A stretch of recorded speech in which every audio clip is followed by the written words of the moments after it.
Welcome back, everybody. This is the next video in the progression of this Bow Hunter series course.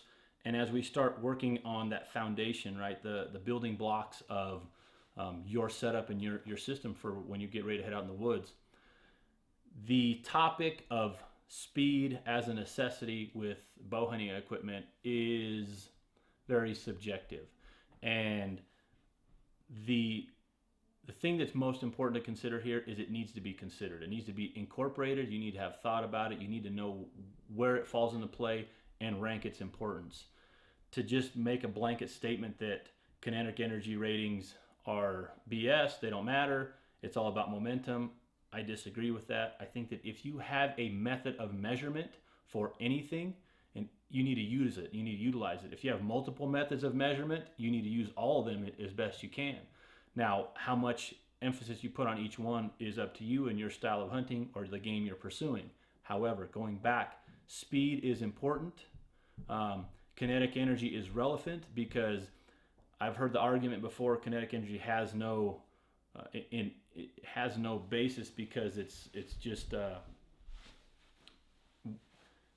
it's difficult, the different topics I've heard or rebuttals I've heard, but my argument to that is you as a bow hunter that has a bow in your hand and an arrow that is directed out of that bow, the projectile that you've delivered, that is that arrow, you've given it direction. And that's the word I was looking for there. The kinetic energy has no direction, right? It does once you're aiming it and sending it at a certain direction. So that being said, it is relevant in my opinion, as is momentum, but it needs to be considered. So what we coach in our alpha bow hunting system, our structure, our all-day workshops, I'm going to touch on it a little bit here, but we measure accuracy based off our parameters. We measure energy at distance with your setup. So what I mean by that is most people shoot an arrow at point blank, check their kinetic energy. I got 65 pounds of kinetic energy. I got 77 foot-pounds of kinetic energy. It's at point blank. What we do is we always take everything a step further, if not 2 steps further in our process.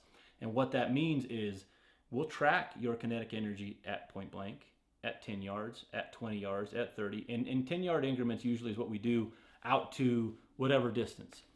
And we use that so that way if you know that you're chasing big game and it's recommended, again, that I know Easton's put out a good chart with recommended kinetic energy for specific types of animals or size of animals, that you need to be above 42 foot-pounds of kinetic energy.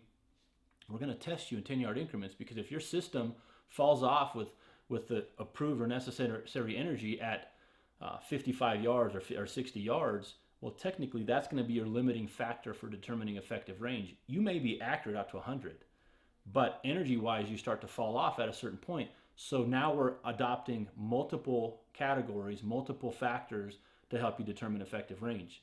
The other thing that I always incorporate is speed. And I don't want to say the other thing, but when you start to identify the way that we've helped you determine effective range, okay? We've measured your accuracy based off of our protocol and our size of approved vital size and our method with 1 arrow at a time. And then we test you with kinetic energy at distance, and you have this limiting effective range now. Now you're going to look at this and say, okay, how can I get better? Do I need more energy, or do I need to get more accurate? Do I need to focus on my form, my shot execution, whatever the case is, my tool, maybe my bow, right? And on the same factor, maybe your bow is a limiting factor from a kinetic energy standpoint, or maybe you consider going with a little heavier setup because you know the style of hunting you're going to do isn't going to lend itself to long distance shots. It's going to lend itself to short distance shots, but you want more momentum in that build. So then we start looking at the next factor is speed. Speed is a variable that's going to help you identify, do I want to add more speed and adjust my kinetic energy one way or the other, or do I want to reduce speed, add momentum, but lose trajectory? So what I want to focus on here is, as speed being incorporated in the equation, you need to understand that it's important, especially for Western style bow hunters, to think that how dependent we've become on rangefinders.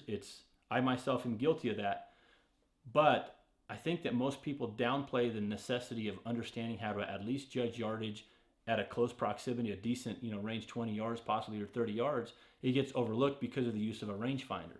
Now let's take an example here. let's say that you're in a situation to where you're in close quarters, and what we do in our alpha bow hunting system, we break things down into thirds, right? Your first third, your middle third, your last third of your effective range. So let's say that me, for example, I'm just going to use an example. Let's say my effective range that's measured, tested is 75 yards. So then my first third is that 25 yards and in range.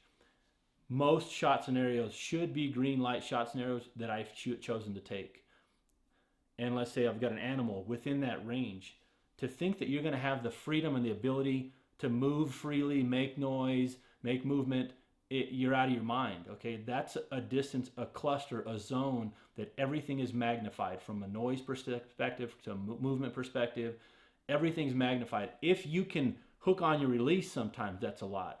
To be able to get your bow raised up and potentially draw is a whole nother factor. So to think that you're going to be able to pick up your rangefinder and take the time and add that movement to get the distance, most times won't happen. So then that's where speed directly comes into place. If your speed is poor because you've chosen to shoot a very heavy setup because you just want to focus on FOC or total mass weight and momentum, because that's what you've chosen, but now you've come to a situation where maybe you have that buck of a lifetime or that bull of a lifetime standing there at 25 yards and you don't know if it's 15 or if it's 30, okay? Bad situation to be in. So again, going back to those building blocks that are important, yardage judging, at least what we coach to at least to your first cluster, third cluster, is important. It's very important. The second piece to that is speed. If you're not great at judging yardage, then you maybe want to lend yourself to at least add in the equation a little bit more speed, so that way in the event you misjudge a target by a couple yards, it's not going to hurt you as much, okay? Now again, this is in perspective, we're talking about what I would consider that first third cluster. I'm not trying to tell you to add speed so that way it magnifies mistakes when you're judging out to 50 or 60 yards. That's a distance that I don't encourage too many people to judge yardage at a live animal at, period.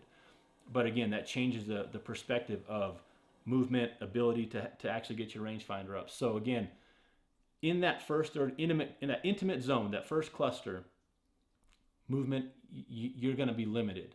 Again, if you can even draw your bow back, that's a huge win.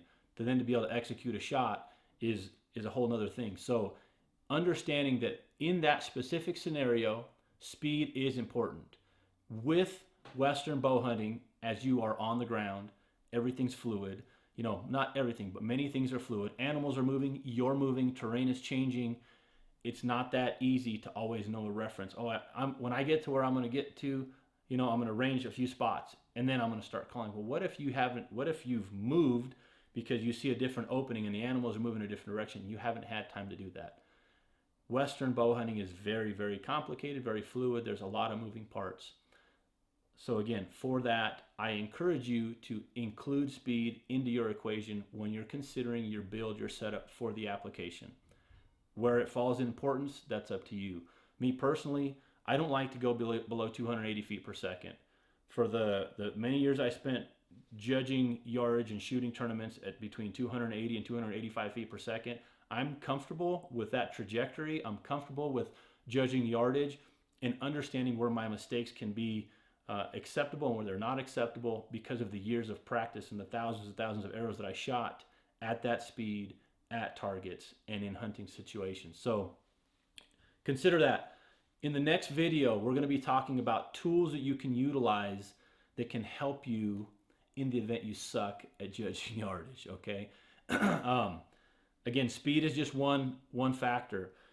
With anything you're doing as a bow hunter, you need to try to stack up as many assets and combine as many assets as you can to strengthen your system. And in this situation, if we look at what is yardage judging, okay, rangefinder, right? That's our plan A. Plan B is, okay, in my specific situation is I like to be able to judge yardage comfortably out to my 2/3 distance, but I know that in my first third distance, animal is going to be dead if I can get my bow drawn back. So then I've got another factor of rangefinder, judging yardage, and then I add a third component that is a bracketing tool. And with that, got the German Shepherd, the alpha mascot just walk in. If you hear the nails on the floor, sorry. But the third factor being a bracketing tool. So that's what we're going to be getting into in the next video series. The next video in this series, I should say, is talking about tools you can utilize that are bracketing tools, that are references. Again, sight pins are references, a level is a reference, a housing ring is a reference, a peep sight is a reference. Now if you can add another tool as another reference that you can quickly use in the event you can't pick up your rangefinder, that's another asset. So now in the event one of those doesn't work, you still have multiple pillars to keep you going forward, or hopefully ensure that you can continue and be successful. So hope you enjoyed this video topic. Again, comment below, add any other topics or thoughts that you have in relation to what we're going with so far. And again, the next video is going to be talking about bracketing tools, and we're actually going to try to get out in the field and show you how to sight some of these and how to utilize these, or to use your sight and reference some marks in your sight for bracketing tools. So we'll see y'all soon.